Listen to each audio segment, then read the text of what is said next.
அஸ்ஸலாமு அலைக்கும் வரஹ்மத்துல்லாஹி வபரகாத்துஹு.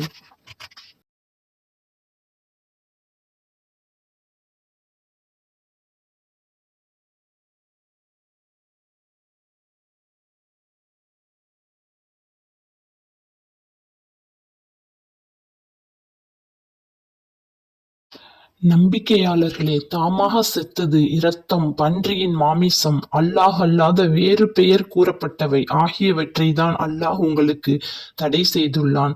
ஆதலால் எவரேனும் வரம்பு மீறாமலும் பாவம் செய்யும் நோக்கம் இல்லாமலும் இருந்து இவற்றை புசிக்க நிர்பந்திக்கப்பட்டு விட்டால் அது அவர் மீது குற்றமாகாது. நிச்சயமாக அல்லாஹ் மிகவும் மன்னிப்பவன், மிக்க கருணையுடையவன்.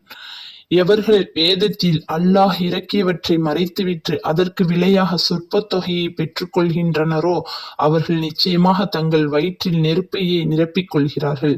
மறுமையில் அல்லாஹ் அவர்களுடன் விரும்பி பேசவும் மாட்டான். அவர்கள் மன்னித்து பரிசுத்தமாக்கி வைக்கவும் மாட்டான். அவர்களுக்கு மிக்க துன்புறுத்தும் வேதனைதான் உண்டு.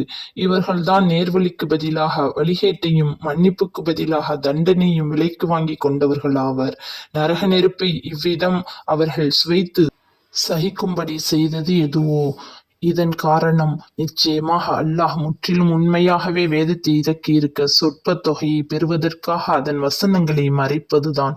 மேலும் வேதத்தை புரட்டுபவர்கள் நிச்சயமாக நேர்வழியை விட்டு பிரிந்து வெகு தூரத்தில் இருக்கிறார்கள்.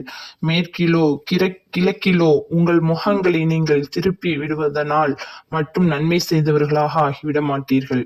உங்கள் எவர் அல்லாஹ்வையும் இறுதி நாளையும் மறுமை நாளையும் மாணவர்களையும் வேதங்களையும் நபிமார்களையும் நிச்சயமாக நம்பிக்கை கொண்டு தனக்கு விருப்பமுள்ள பொருளை அல்லாஹுக்காக உறவினர்களுக்கும் அனாதைகளுக்கும் ஏழைகளுக்கும் வழிப்போக்கர்களுக்கும் யாசகர்களுக்கும் விடுதலையை விரும்பிய அடிமைகள் கடன்காரர்கள் ஆகியவர்களுக்கும் கொடுத்து உதவி செய்து தொழுகையும் கடைபிடித்து தொழுது ஜக்காத்தும் கொடுத்து வருகிறாரோ அவரும் வாக்குறுதி செய்த சமயத்தில் தங்கள் வாக்குறுதியை சரிவர நிறைவேற்றுபவர்களும் கடினமான வறுமையிலும் நோய் நொடியிலும் கடுமையான போர் நேரத்திலும் பொறுமையை கை கொண்டவர்களும் ஆகிய இவர்கள்தான் நல்லோர்கள். இவர்கள்தான் அல்லாஹ்வை நம்பிக்கை கொள்வதில் உண்மையானவர்கள். இவர்கள்தான் இரையச்சமுடையவர்கள்.